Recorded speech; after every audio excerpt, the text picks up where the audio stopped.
Jake Tapper continues his book tour. I know. Doesn't he have a day job? Anyway, Jake Tapper's trying to sell his book, and he sat down with Chuck Todd. Remember him? He used to host Meet the Press. He had a daily show on MSNBC, too. He was so bad that even MSNBC had to get rid of him. He now has a podcast, because don't we all? It's called the Chuck Toddcast.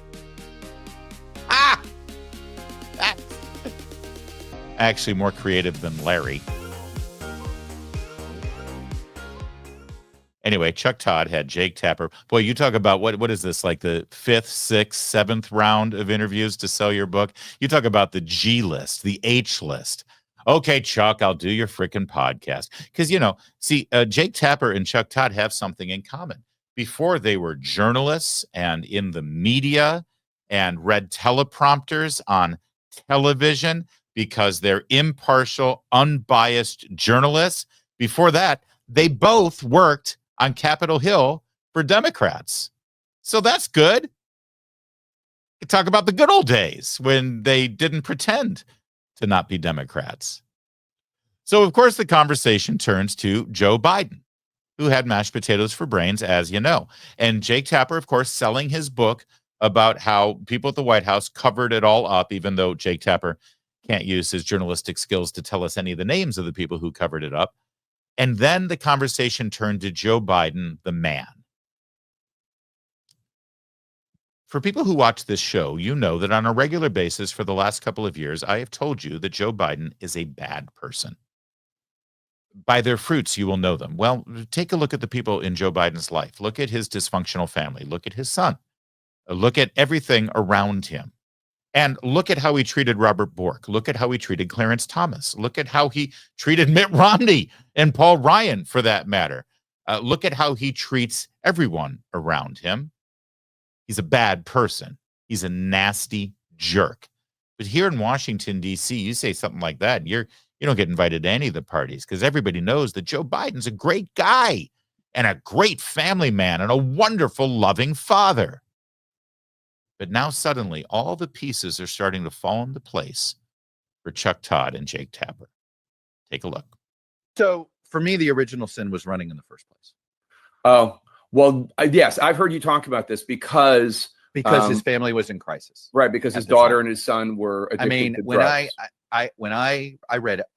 I followed that Hunter Biden trial soup to nuts. I read every single transcript. I read all of the testimony. I cannot believe to this day, Jake, that Hunter Biden, that Joe Biden did this to his kids. So somebody close to the family can't believe that he did it.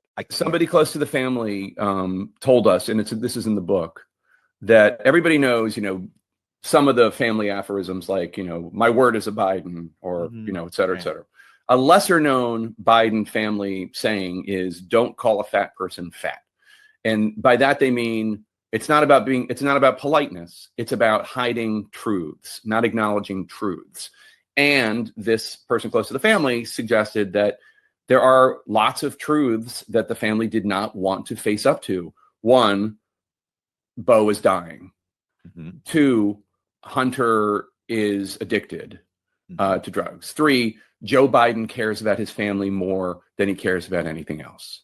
Mm-hmm. And those 3 are not true. This person close to the family said. And that's when you talk about his running in 2020, I think that comes to bear because obviously he was putting his ambition, and if you want to be charitable, his hopes to save the country from Trumpism or whatever, obviously he was putting that above what was going on with his family and his 2 children and their struggles. All right, a couple things here. There's a little bit more to this that's even better, actually, and more extraordinary. But I got to point something out here because they're still deluding themselves and still missing the bigger picture here about Joe. Yes, thank you for touching on his ambition. See, he's been a senator or a vice president and then a president since 1972 for 50 years. He was in his 80s when he was still a working, well, if you want to call it working and functioning politician. Fathers like that who continue with careers like that, it goes well beyond just ambition. This is craven narcissism. All right. Number one. But number two, what they're not acknowledging is that this family, oh, I can't believe he did this to the family. I can't believe he did this. And he did, oh, it's just terrible about the son of that. Dudes, my brothers in the media.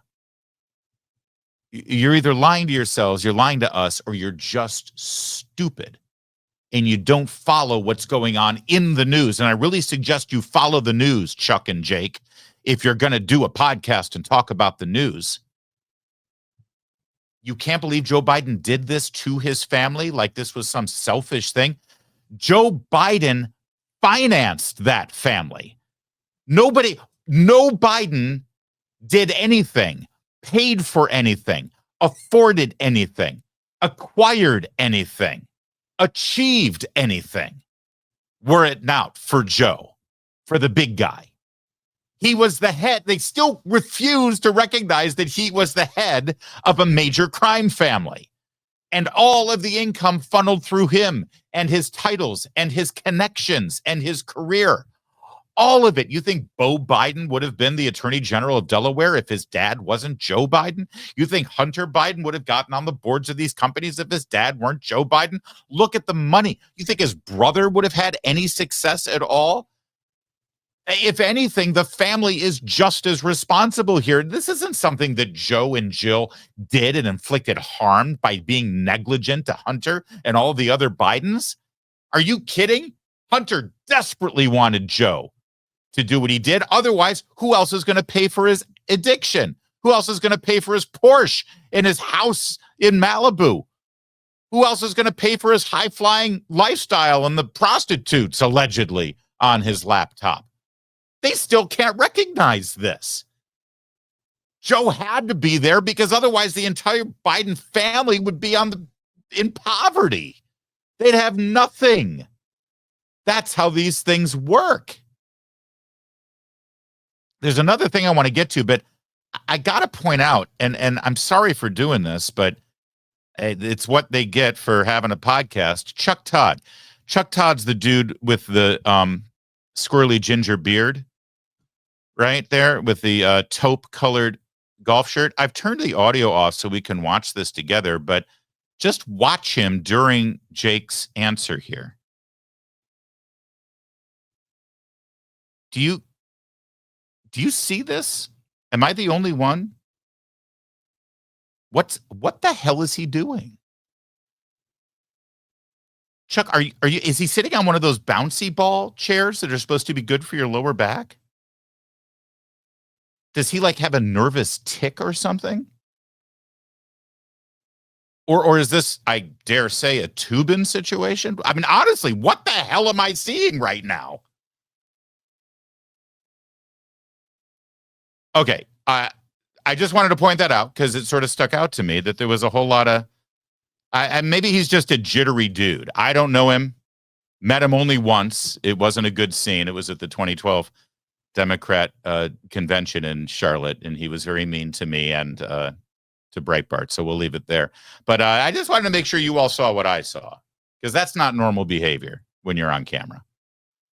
All right, let's finish up this interview because it gets even more enraging and amusing. Family and his two children and their struggles.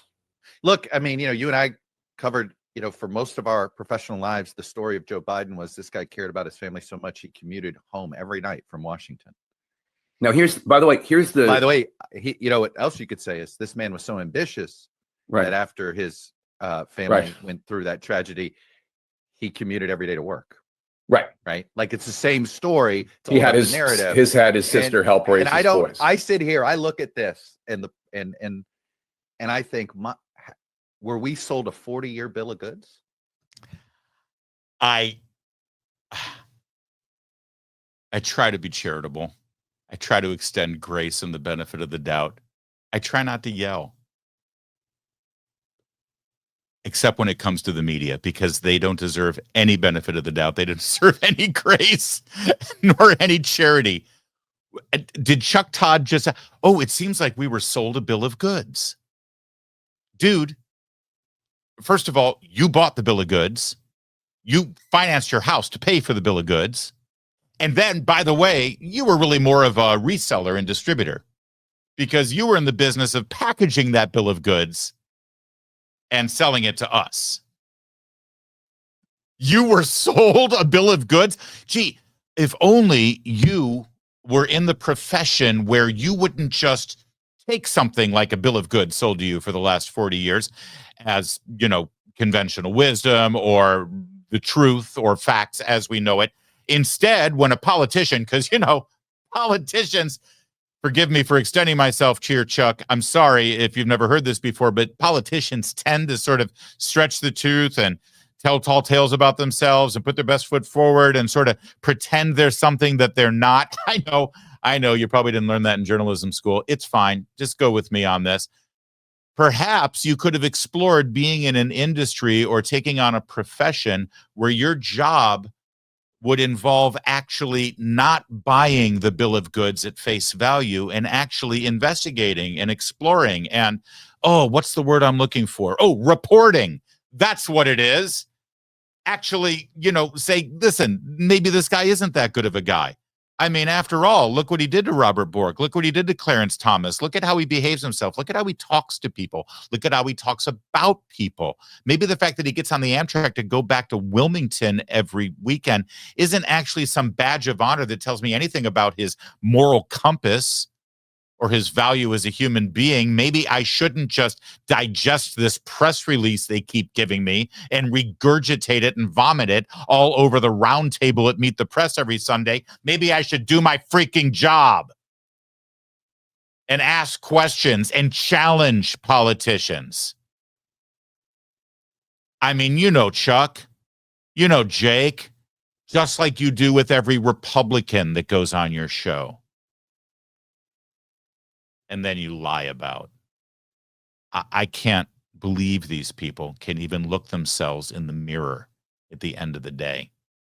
It's sad. It's pathetic. It's still very good money here in Washington. There is that. As long as Chuck and Jake continue, now it's okay to say things about Joe Biden because he has no political future. And by doing that, it runs cover for every other journalist in town.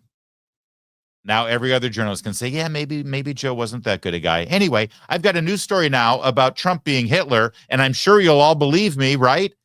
That's what's going on in every newsroom in Washington, D.C. at this moment.